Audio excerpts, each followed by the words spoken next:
Welcome back to our second session. We're going to look through the lens of literature in this next session. My name is Sarah Williams. I'm a professor in the history of Christianity at Regent College. I'm a historian both by training and by passion. I understand my vocation as developing the historical imagination, which is an integral facet of human formation. I'm looking forward to our panel.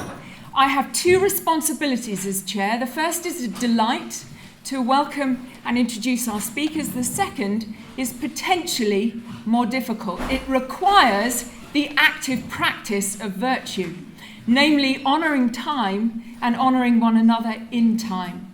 So without further ado, let me introduce our first speaker. Professor Paula Moyer is Professor of English Literature at Stanford and Director of the Research Institute of Comparative Studies in Race and Ethnicity. Welcome, Paula.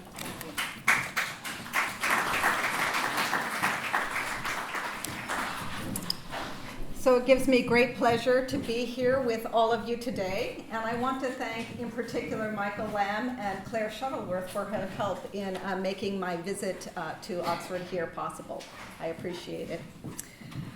Okay, so in a recent podcast promoting a call for critical dystopias to be included in an edited collection of short stories, the Pulitzer Prize-winning author, Junot Diaz, explained what he was hoping to receive. He said, "A critical dystopia is not just something that is the bad place. It is something that maps, warns, and hopes. In that way, as an arena of intellectual engagement, the critical dystopia, taken to a lower level, could be something regenerative and something useful."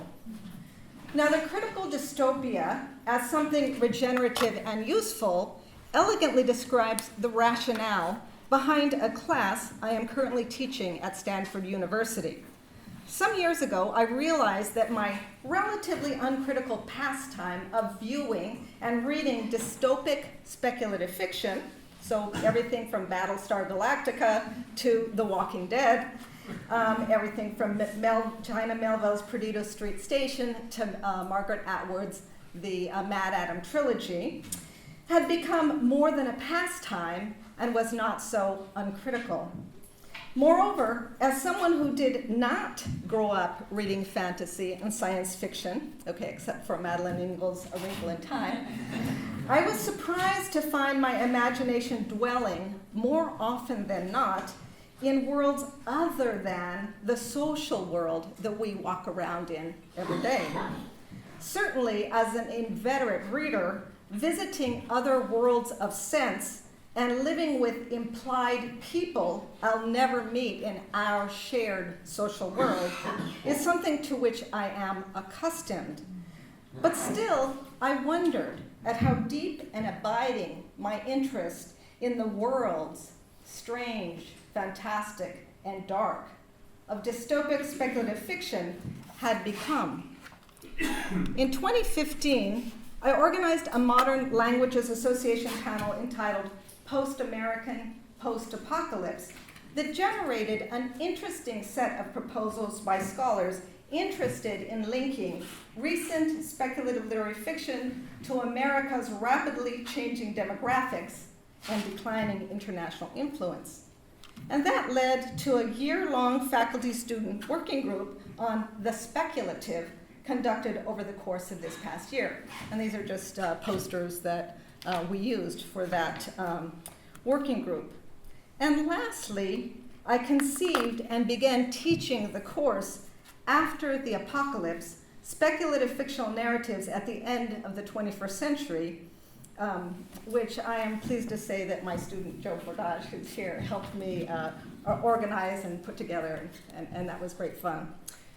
So anyway, in this course, I am reading with my co-teacher, Jonathan Leal, and a diverse group of Stanford students hailing from disciplines like biology, computer science, feminist gender and sexuality studies, and mechanical engineering, a set of texts ranging from St. John's Revelation, the Aztec account of the conquest of Mexico, H.G. Wells' The War of the Worlds, Margaret Atwood's The Handmaid's Tale, Octavia Butler's Parable of the Sower, and Paolo Bacigalupi's The Wind-Up Girl. Now, my students and I are having fun, but we are doing much more than that. As my earlier nod to Diaz indicates, my turn toward dystopic, post-apocalyptic speculative fiction is far from unique. In fact, on March 30th of this year, the New York Times published an article entitled Boom Time for the New Dystopians about the recent explosion in dystopian and post-apocalyptic narrative fiction. The article suggests that the new dystopian novels seem to channel the country's current anxiety with cataclysmic storylines about global warming, economic inequality, political polarization, and the end of democracy. It quotes St. Paul, Minnesota bookstore manager Matt Kelleher as saying that people are finding comfort in dystopian books, or maybe more accurately, they're finding answers in them. He noted that two older books, George Orwell's 1984 and Margaret Atwood's The Handmaid's Tale, have become current bestsellers. Now, the article itself focused on Omar al-Akkad's new novel, American War, which Emily St. John Mandel, who's another post-apocalyptic writer, had described as uncomfortably prescient. About American War, which takes place toward the end of the 21st century and is about a futuristic, not-so-United States that has been devastated by civil war, drone killings, suicide bombings, and the ravages of climate change. Mandel noted that you don't like to imagine the end point of extreme partisanship, but that's exactly what Omar's done in this book. Now, Diaz, in explaining why he has undertaken the project of collecting critical dystopias, made a similar kind of point. He said, certainly, we are at peak dystopia. We are in a moment where there is, first of all, the creative problem that there is a lot of praxis around dystopia. Dystopia, he says, has become, along with apocalyptic narrative, the default narrative of the generation. Our political horizons have become distorted by dystopian imaginaries. Our sense of what is possible in the civic is being slowly dragged away from the standard post-World War II techno-positivism toward a darker, more ruinous vision. Nevertheless, he wants to insist, critical dystopia is not only a kind of vocabulary and idiom, it is a useful arena to begin to think about who we are becoming as a planet.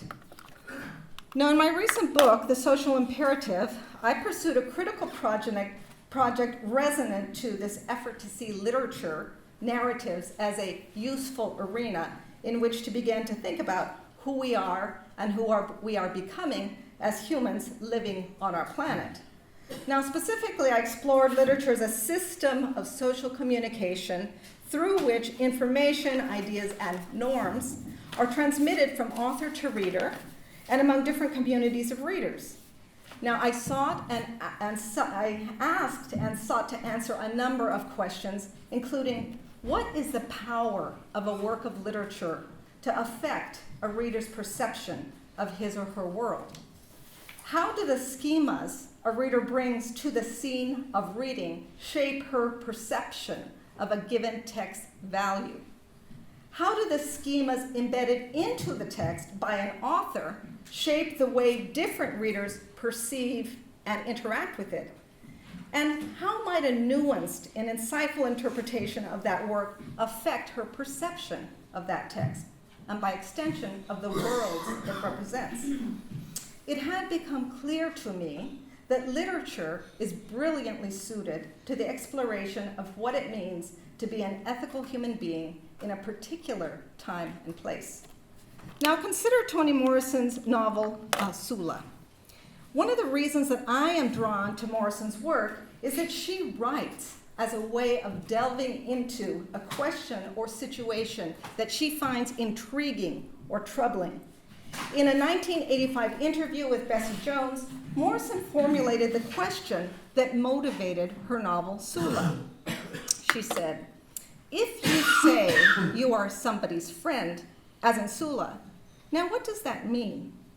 What are the lines you do not step across? Now, elsewhere in that same interview, she notes that she views writing as a way of testing out the moral fiber of her characters in order to see how they respond to difficult situations. She says, well, I think my goal is to see really and truly of what these people are made. And I put them in situations of great duress and pain, you know. I call their hand. And then when I see them in life-threatening situations or circumstances, or see their hands called, then I know who they are. Importantly, because Morrison regards writing as a process of moral and epistemic investigation, she does not write about ordinary, everyday people or events. Instead, she plumbs the hard cases, the situations where something really terrible happens. And those of you who have read her book, Beloved, will know that's the case. She says, that's the way I find out what is heroic. That's the way I know why such people survive, who went under, who didn't, what the civilization was, because quiet as it's kept, much of our business, our existence here, has been grotesque. Now, in her interrogation of the lines you do not step across in Sula, Morrison depicts a number of different relationships, some of which are more successful, others of which are twisted, even grotesque. The most important relationship in the novel is the friendship between two young girls, Nell and Sula. An ethicist in her own right, Morrison explores the dynamic that emerges when a self fails to recognize the other, as a unique individual with legitimate needs and desires separate from one's own. Now, as it plays out over the course of the novel, the friendship between Nell and Sula ultimately fails, not because Sula does not care about Nell, but because she confuses her own interests with those of Nell. We find out that as a young girl, Sula could hardly be counted on to hold on to a mood, but could hardly be counted on to sustain any emotion for more than 3 minutes. The only time she was able to hold on to a mood was in defense of Nell. Indeed, Sula's attachment to Nell is so strong that she thinks of the two of them as two throats and one eye. Consequently, when, as an adult, Sula has sex with Nell's husband, Jude, she does so without shame or malice. It is only after Sula has sex with Jude, only after Nell refuses to forgive Sula the trespass on her marriage and her feelings, that Sula recognizes that she has overstepped a boundary that exists between them. Sula had clung to Nell as the closest thing to both an other and a self, only to discover that she and Nell were not one and the same thing. She had no thought at all of causing Nell pain when she bedded down with Jude. They had always shared the affection of other people, compared how boy kissed, what line he used with one and then the other. Marriage, apparently, had changed all that. But having had no intimate knowledge of marriage, having lived in a house with women who thought all men available, she was ill-prepared for the possessiveness of the one person she felt close to. Thus, we can think of Morrison's question, what are the lines you do not step across, as referring not just to ethical imperatives, such as the one contained with the statement, a friend never sleeps with a friend's husband, but also to the lines that make us self and other. Now, because Sula fails to consult something other than her own will and interests and fears and imagination in her interaction with others, she exhibits a curiously solipsistic form of selflessness. And because she pays insufficient attendance to the scope and the boundary of the self in her relationship with Nell, she inadvertently regards her friend with an arrogant eye. The novel's focus on the friendship between Nell and Sula suggests that Morrison is less interested in the type of bond with sexual romantic partnerships than she is with the kind produced through what is called character friendship. The novel does not refuse the possibility that a character friendship might include a sexual relationship. It does, though, remind its reader that they are not the same thing. Through Nell's inability to forgive Sula for having had sex with Jude, the novel suggests that a self's ability to see an other with a loving eye, the ability, that is, to tell one's own interests from those of others and knowing where oneself leaves off and another begins, can be difficult when sexuality enters the picture. According to the self-schema developed by Morrison in the novel, seeing with a loving eye is incompatible with the idea that a self can ever own any part of an other, even the other's time or sexual attributes. So Nell may not have sought to aggregate Jude's being to herself as he sought to aggregate hers to himself, but she does imagine that she in some way owns him. Thus does Nell also regard her husband Jude with an arrogant eye. Now, at the end of the novel, and after 25 years of loneliness without either Jude or Sula, Nell finally realizes that it was Sula and not Jude who she had been missing all along. The novel's final paradox, and the argument that I make in my reading of this novel is that basically the whole novel is structured by paradoxes. So this novel's final paradox, which is anticipated by its many other structural and thematic paradoxes, is finally revealed. What the reader who has borne faithful witness to Nell's realization about herself is now in a position to understand is that Nell had accepted as the truth of her life a culturally sanctioned narrative. According to that narrative, a romantic relationship with her husband should be the most important relationship Nell would have, and moreover, that Jude's decision to have sex with another woman compels Nell to occupy the role of the betrayed and victimized wife. It is only after Nell looks below the surface of that truth, only after she accepts her implication in the consequential events of her own life, that she takes responsibility. In which she, Sula, and Jude all participated. Only then can Nell begin to free herself from the prison of goodness, blamelessness, and loneliness to which she had consigned herself so many years before. Once Nell accepts partial responsibility for what has happened to her, she is able to cry the cry that had eluded her so many years before, the deeply personal cry for her own pain. Only then is Nell able to mourn the loss of Sula's friendship and the self she might have been if she had not shut Sula out of her life. Which brings us to the plaintively beautiful last line of the novel. It was a fine cry, loud and long, but it had no bottom and it had no top, just circles and circles of sorrow. In the end, Nell learns the hard lesson of who she is in relation to those around her, including her relation to herself as other. Now, over the course of the novel, and primarily, I'm actually going to skip these next two just because I don't want to run late. So,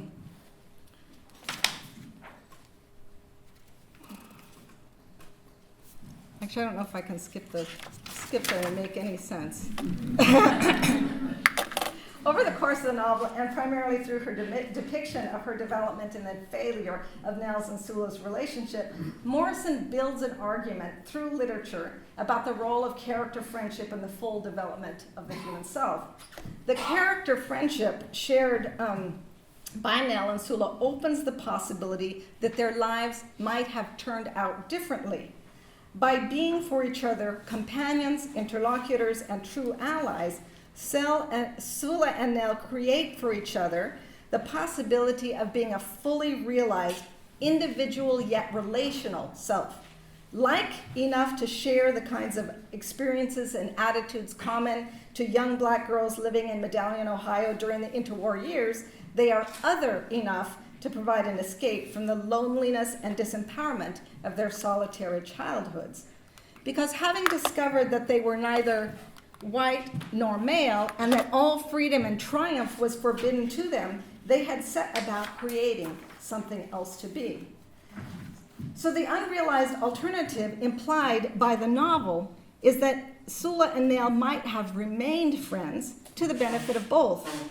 Perhaps if Sula had understood that she and Nell were not two throats and one eye, but rather two mutually constituting but separate beings. Perhaps if Nell had been able to see that her friendship with Sula was more important to the development of her fully realized self than her marriage to Jude, so that she could forgive Sula's unintentional trespass on the boundary of their two selves, then perhaps both of their lives might have ended up deeper, richer, and fuller as a result. Clearly, in Morrison's case, the process of writing a novel involves a lot more than simply plotting out a narrative that merely confirms her pre-existing ethical or moral commitments. Of course, and this is the point that I want to make here, the lines between self and other that one must not step across are, like other ethical and moral imperatives, historically and culturally particular. They are not universal. As social psychologists Hazel Rose Marcus and Shinobu Kitayama, together with the many students that have taken up this line of research, have amply demonstrated, there are several different cultural models of the self, some more interdependent and some more independent. Accordingly, an action that might constitute a grievous infringement on a person's autonomy in one sociocultural context might be perceived as appropriate, even desirable, in another. An example is the practice of arranging your child's marriage. So although arranged marriages are not seen as desirable or appropriate in the US or England today, the practice has been common in many different cultures around the world in several historical eras. My point is simply that the multiplicity of cultures and their accompanying value systems ensure that any reasonably diverse collection of people are unlikely to give stable or monologic content to the concept of the good. Because what one group considers of the most basic moral import, to abort a pregnancy is akin to murder, it is sinful, another would see as profoundly unethical, the abrogation of the right of persons to self-determination regarding what happens to their bodies. So, but my point here too is that rather than diminishing Morrison's achievement, the fact of socio-historical and cultural variability serves to enhance the value of her project. Because how are we to know where those lines are located in any particular situation unless we explore or probe? Not only is literature fundamentally dialogic and open-ended, but its speculative properties allow for a kind of freedom that only an educated but relatively unfettered imagination can provide. What, after all, are our alternatives? Certainly, we could round up people and run experiments. We could put them in situations in which something really terrible happens in order to find out what's heroic. Fortunately, however, society has already determined that treating other people in such a way is not ethically or morally permissible.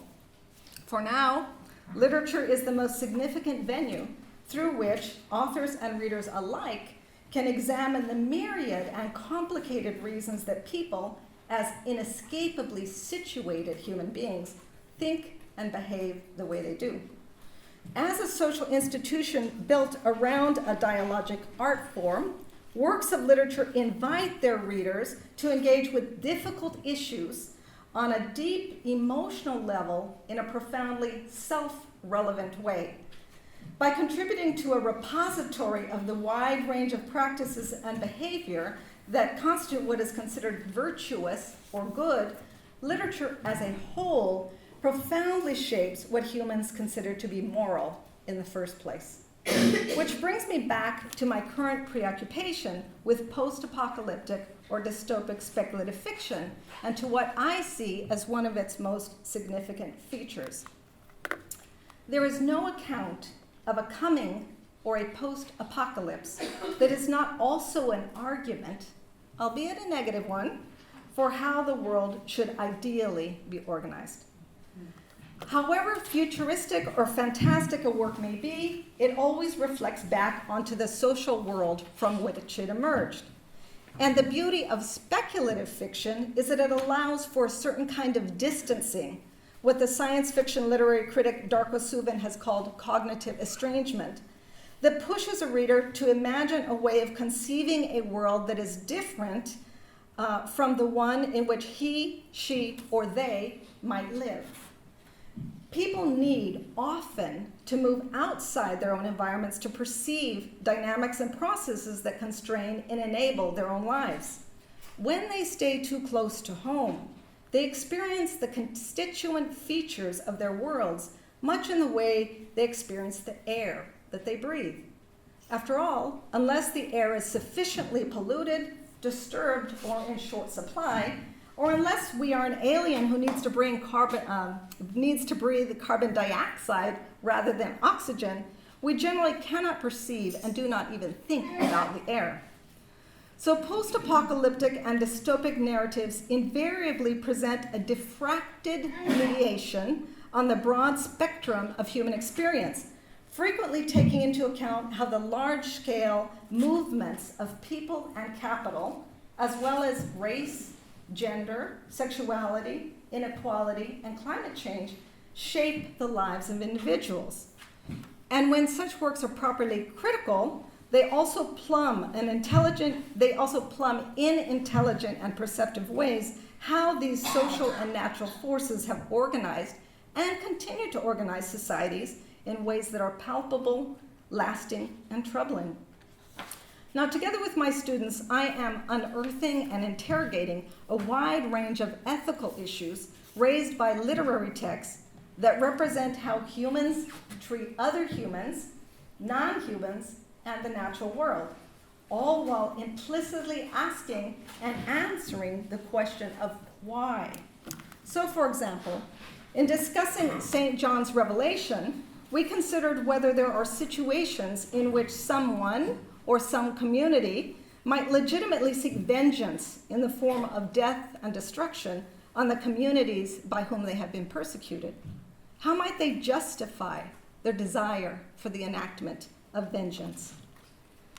In reading the Aztec account of the conquest of Mexico, we asked ourselves what respect or deference a conquering or colonizing power might owe to the beliefs and practices of people whose religion and worldview differs radically from their own. That same text prompted us to ask when, if ever, it is legitimate for one group of people to appropriate without pay or adequate recompense the labor of another group of people. In referencing the famous debate at Valladolid in the 1540s between Juan Ginés de Sepúlveda and Bartolomé de las Casas, we noted the Christian theological and natural law theories deployed by Sepúlveda in his efforts to prove that, quote, the indigenous people have no culture and are not rational human beings, while also noting how Las Casas sought to grant indigenous people a form of contingent humanity on the grounds that they could be converted to Catholicism by peaceful means. Reading this powerful account of a past apocalypse provided an early lesson in the strategy of dehumanization to render a whole group of people outside the circle of human dignity. Then, when we read The Handmaid's Tale, we questioned under what circumstances, if any, one group of people, men, or would-be first-world parents, should be allowed to appropriate or control the reproductive capacities of another group of people, women, right? Either those who are forced to bear children they do not want and cannot afford, or those whose choice to carry a pregnancy to term is dictated by economic need. I'm thinking of women in India or now in Cambodia. What sorts of justifications might suffice for enacting such appropriation or control? I like this sign a lot. This is from the women's marches that happened the day after the inauguration. Octavia Butler's Parable of the Sower pushed us to think about racial prejudice, economic inequality, and the degradation of our planet, even as the novel implicitly posed to us the question, how should we be engaging with others? And how should we be imagining our engagement so that we don't end up in this dystopias we fear? Turning to Paolo Bacigalupi's Wind-Up Girl, my students pointed to a tendency to believe that if one makes something, one owns it. Okay, so what if we have poor stewardship, this kind of thing? So I'm going to now finish. Let me end by saying this. As Charles Kahn, the warden of Rhodes House, opined in the forum yesterday about how universities might cultivate leaders of character, teachers and administrators should not be trying to teach our students a particular set of values. Rather, he suggested, we ought to be developing with them a form of inquiry about our values. And this, more or less, is what I have been trying to do, and for what purpose I profess literature. So let me just say that I am careful to never tell my students exactly what a text means or how they should think about it. And that's, of course, not to say that I don't model an engaged response, one that seeks to foster the sorts of values extolled in the forum at which he spoke yesterday. So I'm going to pop these up here. All of these were talked and end with the love. And what I am discovering then is that critical post-apocalyptic and dystopic speculative fictions, bad places notwithstanding, are indeed a very fruitful arena within which to do this. Thank you.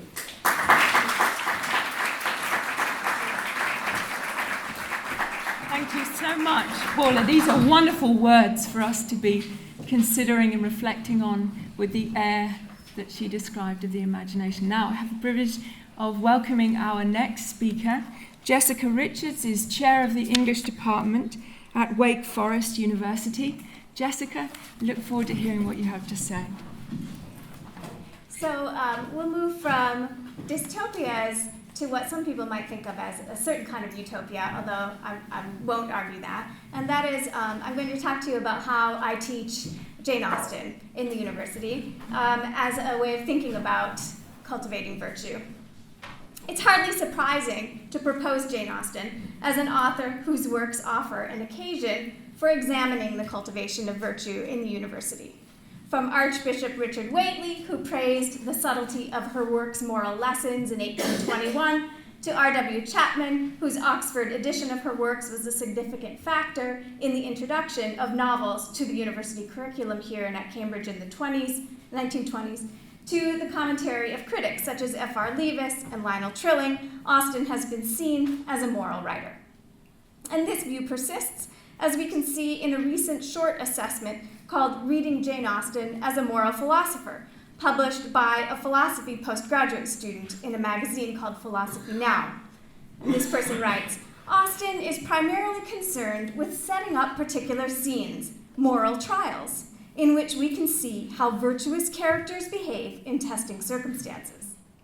Such a reading recapitulates many critical accounts that emphasize the lessons characters, especially women, purportedly learn over the course of Austen's novels.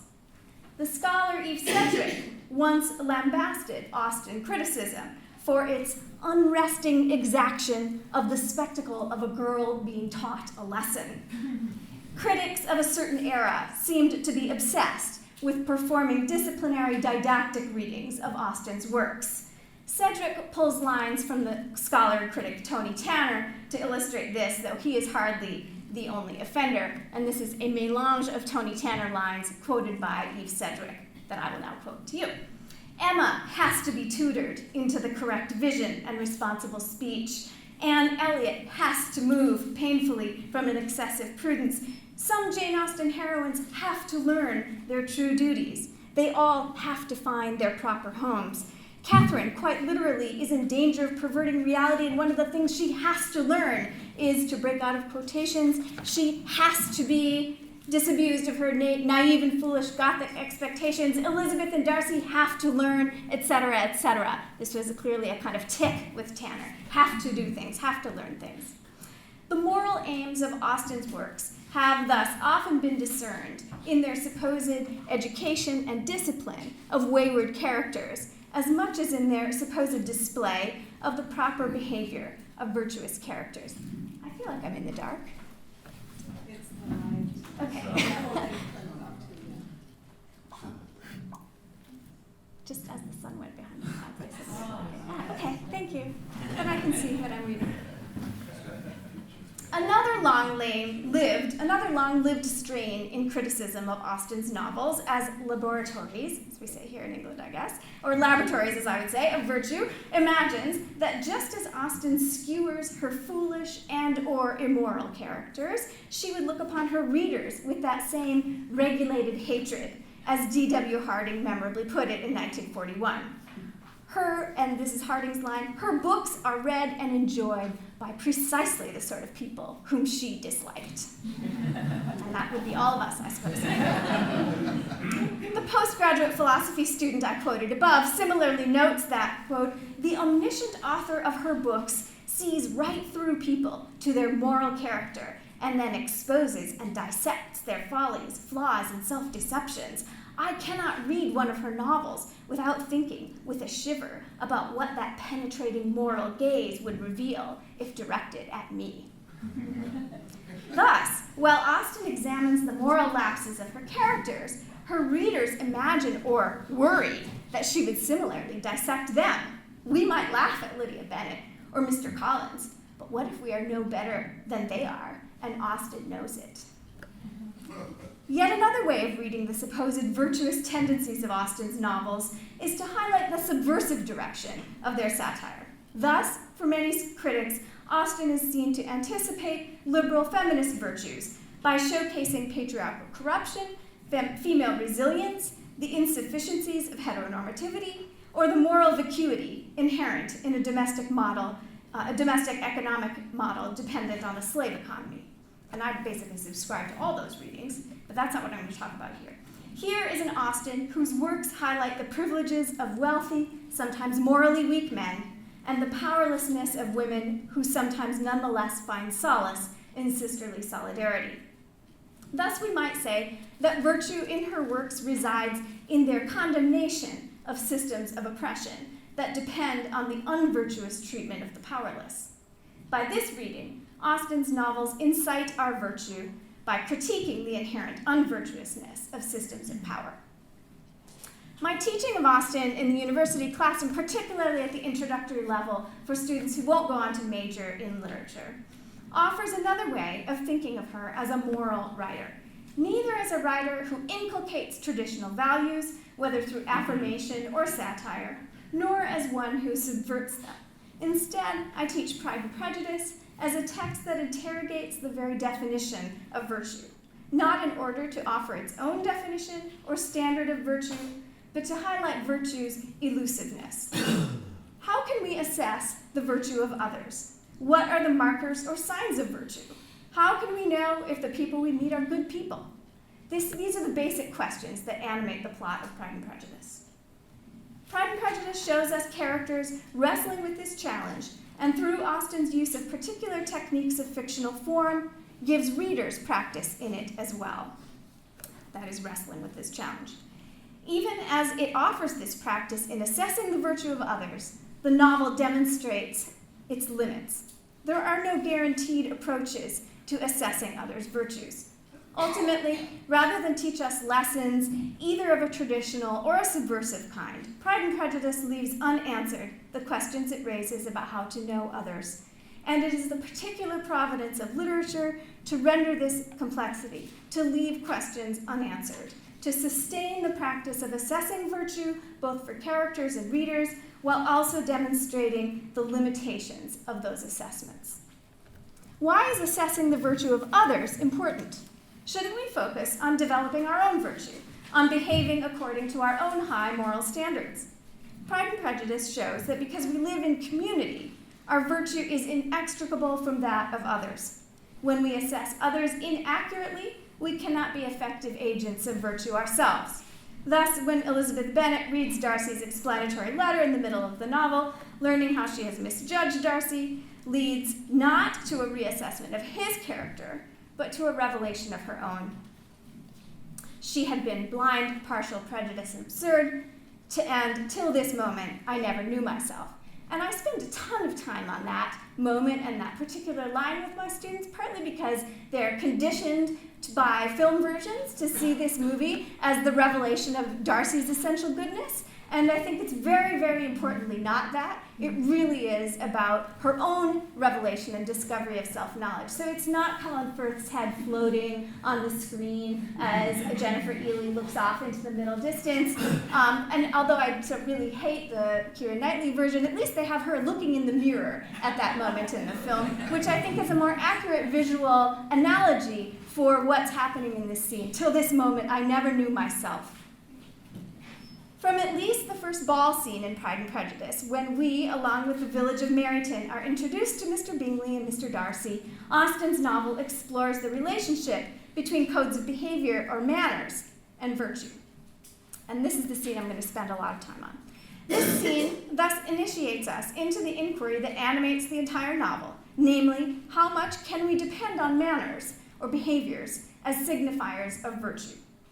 As we begin to examine this scene, I ask my students for examples of good and bad manners in their own daily lives on a residential college campus, which I contend, and it's easy to convince them of this, is not unlike an Austenian village. It is. How do we use someone's manners to assess their character? When we size each other up, what is the relationship in our judgment between manners and other wealth and status signifiers, such as clothes, accessories, or, in our campus, cars? Maybe not so much here. Maybe it's your bicycles here. How do manners work to include or exclude others? How do we deploy manners to signal our status? University students are particularly adept at making the calculations these questions imply, and they recognize the assessments made by the attendees of Meryton's dance as the assessments they make at fraternity parties. Students fluently read each other's wealth markers, physical attractions, and adherence to behavioral norms, all as markers of their character over the course of an evening's entertainment. Not unlike at a college party, gossip flies around the room when the Bingleys, the Hursts, and Darcy enter at the ball. Their fashionable appearance, physical attractiveness, and reported wealth generate excited approval. But of course, Darcy's behavior reverses this impression. The gentlemen pronounced him to be a fine figure of a man, the ladies declared he was much handsomer than Mr. Bingley, and he was looked at with great admiration for about half the evening, till his manners gave a disgust which turned the tide of his popularity, for he was discovered to be proud, to be above his company, and above being pleased, and not all his large estate in Derbyshire could then save him from having a most forbidding, disagreeable countenance, and being unworthy to be compared to his friend.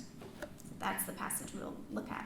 I ask my students why Darcy's manners at this ball matter so much to the assembled guests that they override the social capital of his fantastic wealth. To understand the social function of manners in this scene, we discuss one of the examples of campus behavior at Wake Forest University that my students always mention in our discussion of contemporary manners, and that is door holding. Upon entering, I will explain it shortly. Upon entering a campus building, we hold the door open for at least one person behind us. This may have grown out of the old-fashioned practice of men holding doors open for women to walk through and then following them, but it's different. Current door-holding practice on our campus is not gendered, and it doesn't require the door holder to stand aside to allow someone to pass in front of him and enter the building before him. It simply involves entering the building, holding the door open behind you until the next person has his or her hand on the door, and then you can move on. And I inevitably, when I ask them about manners, it always comes up. I never bring it up. Students are always talking about door holding. It's a big deal. This unspoken code of behavior is not a universal norm across America. It is more common in the American South, where Wake Forest is located, but the door-holding norm is attended to with even more scrupulousness on campus than elsewhere in the South. Thus, it is experienced as an unfamiliar norm by students, no matter where they grew up. So whether they're Southern or whether they're from elsewhere, it all feels very strange to them. And they all notice it as something that they had to figure out. No one tells us to hold the door open for those behind us, but new students adopt this behavioral norm almost immediately. It becomes a universal truth of campus life. Holding the door signals an awareness of and a respect for those around us. It would be rude to let the door slam in the face of the person entering the building behind you. Yet, a code of behavior that should signal inclusion and community inevitably also produces social awkwardness that indicates that the inclusive gesture is not always completely successful. How far away must the person behind you be before you are released from your obligation to hold the door for him? 20 or 30 feet? And I mean, I've witnessed this all the time where someone is standing there and then they think, I really have to move on. If someone is holding the door for you, are you obliged to quicken your pace in order to reach the doorway more quickly and reduce the time that the door holder must wait for you? I have a colleague, I won't say who it is since the president is here, who has admitted to intentionally slowing his steps as he sees someone holding the door for him, testing their commitment to our codes of politeness. Thus, manners, as Austin certainly knew, can be used for aggression and dominance, as well as inclusion and welcome. Just as students entering our campus community are expected to assimilate to existing codes of behavior, such as door holding, Bingley and Darcy are expected to assimilate to the expectations of the Meryton Assembly. And of course, Bingley does so with ease. He soon made himself acquainted with all the principal people in the room. He was lively and unreserved, danced every dance, was angry that the ball closed so early, and talked of giving one himself at Netherfield. His affable temperament readily lends itself to the unpretentious social intercourse of Meryton. Darcy, like the student who doesn't hold the door because it's not a behavior that he performed before coming to campus, refuses to adopt the codes of politeness that govern Meryton, adhering instead to codes of his closed social circle. As he later explains in an attempt to justify his behavior, I had not at that time the honor of knowing any lady in the assembly beyond my own party. In the context of his previous social experience, Darcy's behavior does not violate, but in fact perfectly aligns with standards of politeness. He sticks with his own group. But by not adapting to the behaviors of the community he has entered, Darcy insults that community. Manners that seemed virtuous to Darcy were perceived by Meryton as exactly the opposite. Instead of communicating a reticent politeness that does not assume he will be of central interest to the assembled gentry of Meryton, Darcy's reserve is read as disdain for the guests and their entertainment. Such disdain suggests a lack of respect for the people of Meryton, a significant failure of virtue on Darcy's part. The function of this scene thus seems straightforward, and I can't believe I just talked about it for that long, and I have a lot more to say about it. Austin contrasts the two men's approach to their entrance into a new community in order to highlight the benefits of adapting to the behavioral codes governing that community and the costs of refusing to adapt in this way. If virtue is simply behavior that shows high moral standards, we see in this scene that behaviors that signify moral standards are not universal, but contextual, defined by a community. Darcy fails to recognize that his behavior does not communicate his virtuousness in Meryton. Yet there is an additional layer to this scene, created by Austin's use of the literary technique of free indirect discourse. Free indirect discourse is a narrative technique in which the third-person narrative voice takes on the qualities and traits of a character's voice. As readers, we do not experience the contrasting behaviors of Bingley and Darcy in this scene through an objective third-person narrator. Instead of reading an objective narrator's report, we read the narrator appropriating the collective voice of the assembled guests. And I'm going to read it again, and you can sort of hear the guests' voices, I think. The gentlemen pronounced him to be a fine figure of a man. The ladies declared he was much handsomer than Mr. Bingley, and he was looked at with great admiration for about half the evening, till his manners gave a disgust which turned the tide of his popularity, for he was discovered to be proud, to be above his company, and above being pleased, and not all his large estate in Derbyshire could then save him from having a most forbidding, disagreeable countenance, and being unworthy to be compared to his friend. In this last phrase especially, we hear not a narrator's objectivity, but the extreme judgments of the assembled guests in words like disgust and most forbidding. Free indirect discourse thus amplifies our experience of Darcy's inability to adapt his behavior to Meryton's standards of virtue. As the narrator adopts the voice of the assembled guests, we hear in that voice how much he has unwittingly offended them. Austin's use of free indirect discourse subtly shifts the focus of this scene from the descriptions of characters and their actions to the community members' judgments of them. The closer we look at this incident, the less certain my students are about what has actually happened in it. All we can really definitively say, and with textual authority, is that the excitement of the assembled gentry at Mr. Darcy's wealth is soon turned by his reserve to disgust. We have not been told in this passage whether Darcy is actually, by some objective standard, if there is such a thing, more or less handsome than Bingley, but rather that first his wealth made everyone think he was attractive, and later his manners completely erased his physical appeal. We cannot definitively say whether Bingley is actually more pleasant than Darcy, but that he was judged to be so by the others in the room, who were hardly unbiased observers. Bingley's actions, dancing every dance, talking of giving his own ball, making himself acquainted with the high-status guests, are not reported objectively. Indeed, the narrator drops free indirect discourse for a moment to comment in a snide, sarcastic aside, such amiable qualities must speak for themselves, suggesting that these traits are not really worth that high praise they receive from the assembled guests. Bingley's social graces speak for themselves, but do not, the narrator implies, indicate anything more substantial about his character. He's simply a pleasant guy. Immediately after this aside, the narrator resumes free indirect discourse. What a contrast between him and his friend! Exclamation point. The exclamation point highlights the extent to which we are experiencing the subjective judgments of the guests rather than an objective account. We have no way of knowing whether the guest judgments are warranted, but all we see is the rapid shifts between extremes of enthusiasm and disgust revealed by free indirect discourse. And this implies that these judgments might not be fully warranted.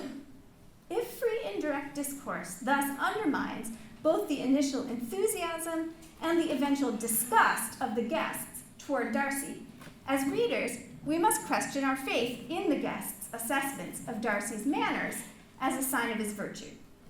After all, these are the judgments of people like Mrs. Bennet, Mrs. Phillips, and Lady Lucas, characters who are the subject of much narrative satire here and elsewhere. They are not reliable observers. Continuing free indirect discourse highlights the absolutism of the community's judgment. His character was decided. He was the proudest, most disagreeable man in the world, and everybody hoped he would never come there again. Note the hyperbole, the proudest, most disagreeable man in the world who should never come there again. This is not a reasoned assessment. Furthermore, the word everybody highlights the social norming taking place here, as the assembled guests reinforce each other's outrage.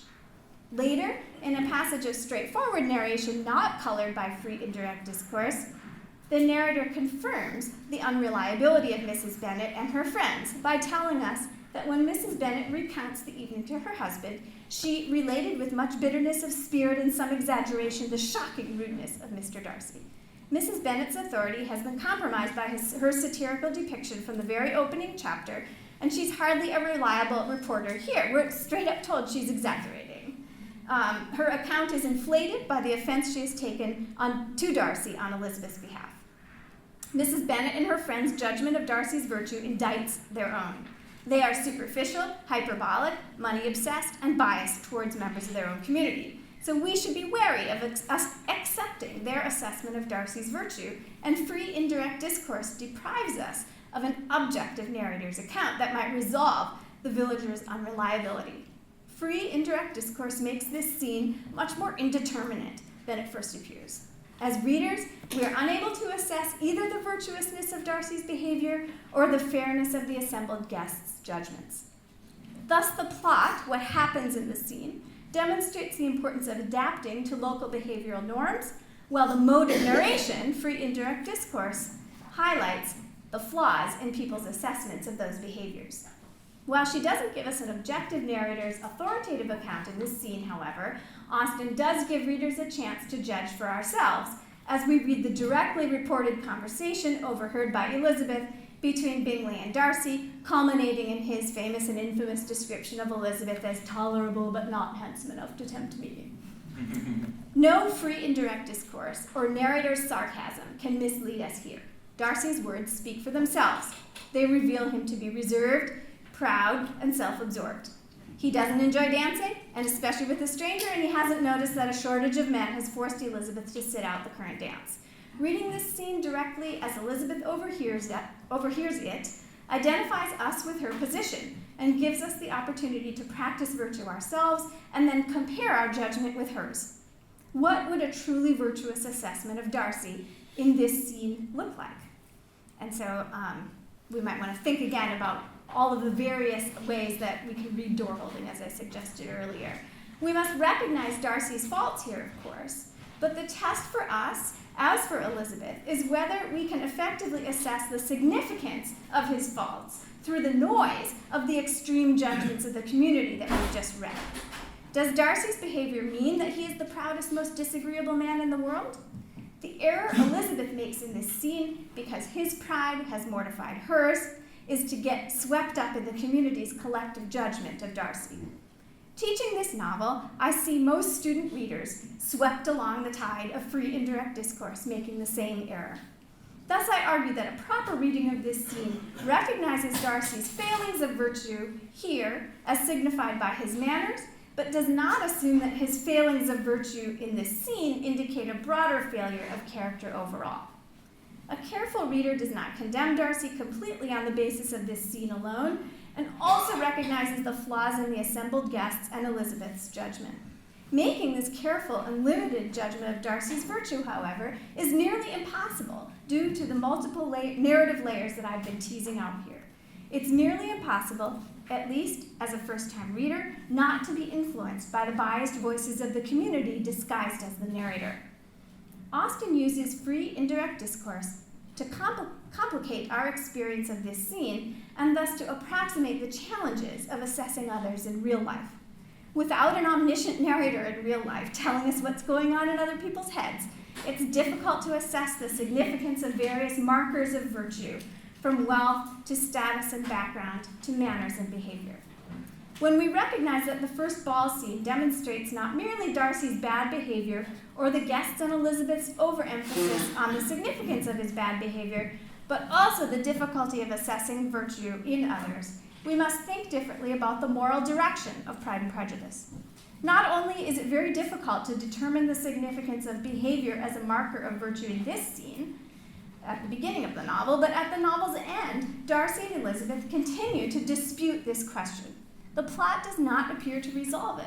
In other words, despite all of the very many student papers that I have read suggesting otherwise, the point of this novel is not merely that Pride and Prejudice are bad vices that we should avoid, and that first impressions, Austen's original title for the novel, always mislead us. Rather, Elizabeth comes to understand Darcy's virtuousness by amassing a much richer set of data than his behavior at one ball or even Wickham's self-interested account offered her. She sees in his and his family's estate at Pemberley an aesthetic taste that is understood as virtue, landscaping that doesn't counteract natural beauty, furnishings that are neither gaudy nor uselessly fine. She learns from the testimony of one who has known him from childhood that he is a devoted brother, the best landlord and master, as well as affable to the poor. She learns the whole history of his and his family's relationship with the Wickhams. She is able metaphorically to view Darcy from many angles, a point Austen emphasizes in the visit to Pemberley with tropes of vision. Elizabeth views the house's setting in the estate as though it were a painting as they approach Pemberley. Once inside the house, she notes the shifting views of the landscape as she looks out of different windows. In the picture gallery, she gazes upon a full-size painting of Darcy and imagines the painting looking back at her as she fixed her eyes upon herself. There's just sort of excess of tropes of vision here that emphasize the sort of multiple perspectives that she's gathering on Darcy. Only through this multifaceted assessment can Elizabeth see Darcy's virtue. Does this mean that Darcy's behavior at the ball was not a relevant indication of his virtue? No, because his manners toward the Gardiners in their surprise visit to Pemberley are just as important as the richer picture that the estate and his history have painted. Elizabeth marvels to see Darcy speak with such civility to the Gardiners, to inquire after her family. Never in her life had she seen his manners so little dignified. Never had he spoken with such gentleness as on this unexpected meeting. What a contrast did it offer to his last address in Rosings Park. Manners still matter, in part because we use manners to signify our recognition of the value of others. a fundamental basis of virtue. Having previously disparaged Elizabeth's relatives, Darcy now goes out of his way to show them respect. Elizabeth understands Darcy better in the context of his family home and history, but at the same time, his altered manners suggest that she was not wrong to see his earlier behavior as ungentlemanlike and unvirtuous. How can Elizabeth be both wrong and right? When her father recapitulates the community's judgment of Darcy, we all know him to be a proud, unpleasant sort of man, she refutes this, saying, indeed, he has no improper pride. But Darcy himself demurs, describing himself as selfish and overbearing, caring for none beyond my own family circle, thinking meanly of all the rest of the world. And that exactly, in other words, what he seemed to be at the first ball. Elizabeth learns a lesson, but at the same time, she was right all along, teaching Darcy a lesson, hard at first indeed, but most advantageous, namely how insufficient were all my pretensions to please a woman worthy of being pleased, as he says. By her, he says, he was properly humbled. The Meryton ball scene with which I began, and I've spent a lot of time on, challenges readers with a multi-layered narration that may obscure its complexity, and the novel's ending does not resolve it. And that, to me, again, I think this is really important. The drive to read romance plots and courtship plots is so strong in all of us, so it's such a strong cultural trope that I think it's we want to overread the conclusiveness of that ending. But I'm trying to highlight that there's something like never resolved here in this dispute between whether his behavior was bad or not, whether he has changed or hasn't changed. So it may obscure its complexity. The novel's ending does not resolve it, I argue. The question of how best to assess others' virtue is not definitively answered, since Darcy's behavior at the ball both does and does not reflect his character, and Elizabeth was both wrong and right in her response to his behavior. I argue that this complexity is the particular contribution that the study of literature makes to the cultivation of virtue. I have the immense luxury of sitting in a room with students, pulling apart the strands of this scene, such as I've done in this talk, and I know others of us have that luxury as well, where we get to think through all of these sort of elements that Austen brings together, so much like the way that Morrison was described, sort of finding out, putting them to the test, what happens, what are the outcomes here. This analytical process does not cultivate virtue by modeling a particular set of behaviors. To be virtuous, you must be like this character or avoid the faults of that character. Instead, we cultivate virtue by highlighting the elusiveness of virtue, both of our own and that of others. In other words, I think the most important lesson from this novel is that we can't ever really know for sure how much they were virtuous to begin with, how much they've grown or changed over the course of the novel. I've tried to show here that Austen reveals the elusiveness of virtue by means of fictional form, by manipulating readers' experience of the novel's elements through different kinds of narration. Studying literature can cultivate virtue by properly humbling us, like Darcy, and by making us realize, like Elizabeth, how little we know ourselves.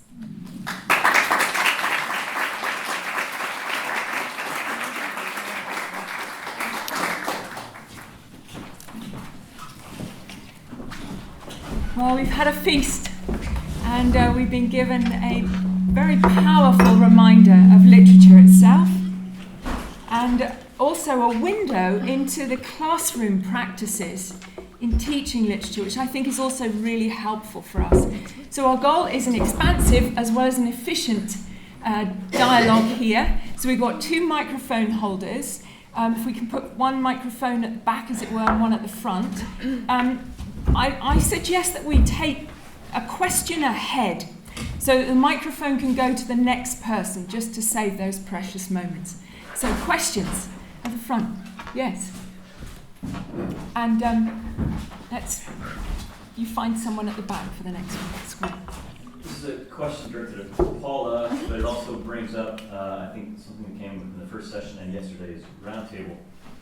At the end, you had that great question, how should we act in order to avoid the dystopias we want to avoid? And that's fantastic. I wonder if we could push that to say, what are the virtues we need to cultivate and cultivate in our students in order to avoid the dystopias we want to avoid? And then you listed a number of the virtues that were mentioned yesterday. humility, patience, empathy, understanding, love, generosity, forbearance, and courage. That's great, but there was also a statement both yesterday and today that we don't want to impose a moral order or a moral framework upon our students. But yet, isn't that what we're doing when we list a certain set of virtues that we need to cultivate in order to avoid moral dystopias? So is it the case that we simply want our students to be morally articulate, or to create a kind of neutral space for them to have moral disagreements, debates about moral disagreement? Or is it that we want to, if not impose upon them a certain set of moral virtues, invite them to adopt a certain set of moral virtues and attempt to cultivate those moral virtues in them in order to avoid these dystopias that we all want to avoid? Does that make sense? You see the tension there, Tony?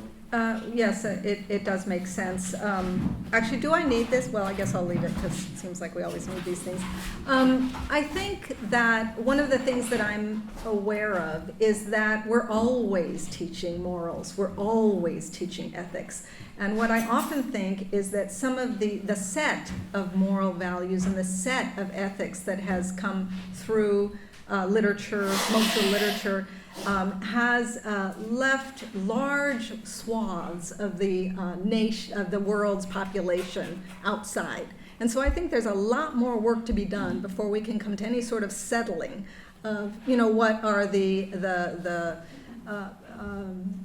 least harmful, most positive values that we could be perpetrating, or So I think for me, a lot of it is still the effort to explore, like just, if you even think about the example that I gave with Sula and the idea of, whether or not it was actually the right thing for Nell to understand her relationship as her husband as the most important relationship of her life. A lot of people just assume that it should be. Why? And most of the time for a lot of people, it's not. And I think that was one of the things that I was realizing, is that there's a lot about the world that we don't know. Just as most research in social psychology, for example, and the social psychologists have started to talk about this now, most research for many years was done on students at Harvard or Oxford or Cambridge, 18-year-old white men. And then this was presented as human psychology. So the thing is it's really only the psychology of what they've started to call the weird people, okay? Western, educated, industrialized, rich, democratic, okay? Those are important people. They kind of run the world, but they're not the only people. So I think there's a lot more exploration that we need to do before we stop. That's great. Jessica, do you want to add Austin's voice to that in any way? About particular virtues? Well, the claim, we don't want to impose upon a moral order, but yet we want to cultivate certain moral virtues. That seems to be a tension. I didn't want to miss Austin if she wants to go in there. Well, I do think that my argument is about cultivating the conditions for thinking about virtue, rather than, I don't think that Austin is, okay, sorry, I don't think Austin is really, I think it's easier to see what the negative virtues are, like don't be this, don't be that. But yeah, I'm not particularly interested in saying Austin is advocating X, Y, and Z virtues. I think for the line that I quoted, indeed he has no improper pride, is such a wonderfully complex thing to come at the end of Pride and Prejudice that requires a reassessment of the entire plot, that there can be there is a proper pride, that there's improper pride, etc. So normally we might just say pride is a vice, right? So I think what I'm interested in is the complexity of virtue in Austin. We have one question lined up here, and then afterwards, Chad, you have one question. This is a very similar question for Paula, please.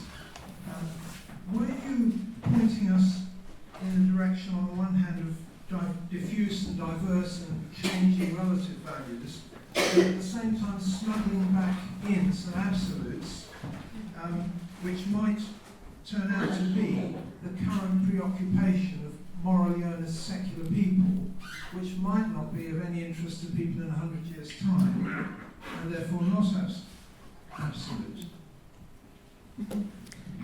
Yeah, Yes, I mean, you're right, and it's what I started out with at the beginning, which is we're always teaching ethics and we're always teaching morals. And so one of the things that I try to do is to be, without always trying to be as generous as I can to my students, to understand that their approach or their thoughts are valuable and they deserve my attention.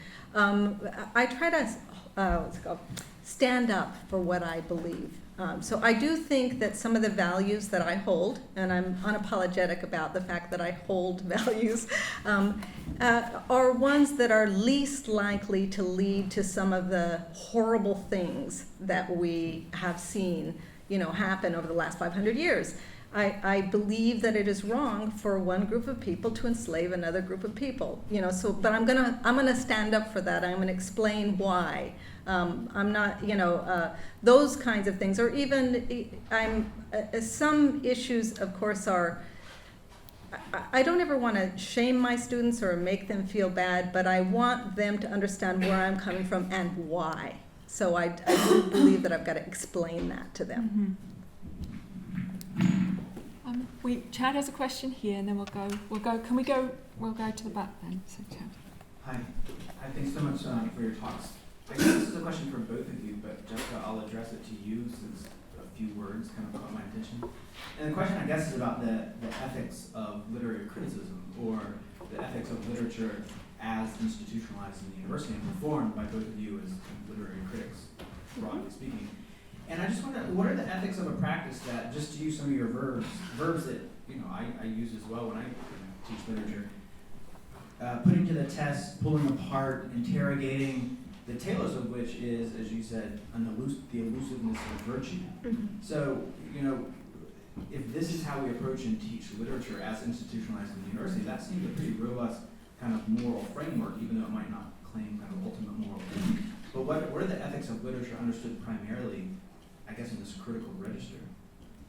Yeah, that's a great question. In the recap I tried to do at the beginning of my talk, I was implicitly highlighting what I think are failures of virtue in previous critical stances of Austin, right? And these are failures that are informed by the particular politics of the university and politics of literary criticism in those moments, in those eras, right? And as well, some of the possibilities of later schools that come out of different kinds of subject positions. So I think that feminist readings of Austin are richer than earlier readings, for example. The verbs that we use for what we do, that we tear things apart, that we interrogate them. Should I feel bad that I'm doing violence to the text? Is that what you're suggesting? But I think that's part of it is just a critical jargon to kind of explain how we try to understand the way a text works. And I think that ultimately we do believe as literary scholars that and critics that the work we do in that interrogation has some kind of purpose, even though, again, it isn't something that I would say has a very specific set of values. So although I think the critical thinking is a dangerous sort of dangerously empty phrase, ultimately I think that is what we're working towards, inciting in students a kind of complex thinking through the process of taking things apart. But it has its own institutional, privileges and problems as well, of course, which I won't go into here. I can say this as a tenured professor, right? That I'm in a position of privilege to be able to interrogate these texts. So just briefly, I completely agree with Jessica. Some time back, I sort of realized that a lot of the professional jargon of literary criticism was using war metaphors, and so I thought about that, and have tried to shift some of my own talking about what I do to metaphors like attend to, be generous toward. But it's just, we fall into it because it's what everybody else around us is doing. Mm-hmm. We have one question right at the back, and then the gentleman in the middle here has a question next. There was a question right at the back. That's fine. Let's carry on with yours if there's no question at the back. Can we carry on with your question? Thank you very much. First of all, thank you both of you for some excellent perspectives from literature. I come from Zambia, which is in South Central Africa, and I've had the privilege to have an education here in Oxford, research degree over the past 6.5 years, did it all part-time. But the opportunity of doing this in two parts of the world gave me a chance to constantly reflect on the value of a British degree, which has some prestige, and its relevance to my context, the country where I live, the people I serve. And so immediately, as I think of our connectedness as humanity, I think that we constantly then must be thinking of going beyond generations and living out the reality of our desire and aspiration for inclusiveness by really going beyond the cultural stage in which we are. I say all this to say, it's a beautiful expression of how Jane Austen, for instance, has been able to be interrogated, and I think you did this very beautifully. My youngest daughter, is in 10th grade now. She's doing literature. She's doing a Cambridge certificate of education. But what they've done is for the students in Africa, the literature they're reading is some of it is African-based. So there's Chinua Achebe, which they're reading. She knew I read that, and she's been asking me some questions. So as to the Oxford Character Project, which I personally am very interested in, I would like us to be thinking about that diversity and thinking about a much bigger world. And I agree with you, Jessica. Who's Jessica? This is Paula. Paula. I'm Jessica. Paula. Yes. I agree with you, Paula. You used three terms there: Western, educational, Industrialized, rich, and democratic. And I think you did that very beautifully in thinking that we need to go beyond our own context. So what I have is not a question, really a contribution to call us to go wider. And as academics, we are at a place where this doesn't become a quest for self-identification and survival. We have a student community whose content we must really guide while being very inclusive to think of how they're thinking. But from an African context, there's a thin line between being directive and guiding and being so tentative and thinking we are being academic and so on, but yet we must really think about how character is delivered in the various contexts of the world. Just a comment. Thank you. Certainly agree. Thank you. Michael actually has a question down here. Great, thank you both for excellent talks. I noted that both of your talks were about kinds of relationships of sorts and good and bad forms of relationship between characters. And I wondered to what extent do relationships actually emerge through literature better than other disciplines, for example? To what extent can literature actually help eliminate relationships and their moral hazards, but also in moral opportunities in ways that are quite unique to the kinds of... And I wonder, secondly, if your students at all comment on that in their own relationships at a college campus. Does it actually affect how they think about their own relationships and friendships on campus? Do you want to start? Sure. So the novel's claim as a genre was to offer the illusion of intimacy with one person or intimacy inside relationships, right? This is the novelty that it offered in its inception, and I think that's both true and not true, right? Like the idea that we can learn something about relationships from novels is incredibly appealing, and also something we have to be careful about. Like that literature is merely literature. It's not truth. When we're looking to literature for examples of particular behaviors or anything, we need to be aware of the ways that those representations are constructed through literary form right? And so I do sometimes get nervous when anyone wants to look at, at sort of examples from literature without attending to their contextual construction inside form. And that's why I was highlighting the role that free indirect discourse plays in this particular scene, because I wanted to highlight again how particular literary techniques shape our understanding of characters, people, scenes, ideas, etc. These are not merely treatises, right? We could read treatises if we wanted to. And so sometimes this is a danger, I think, of interdisciplinary or multidisciplinary readings, taking examples from literature in another context. One wants to really say, as a literary scholar, that there are things that I know that have to be brought into a discussion of literature when it's taken to another context.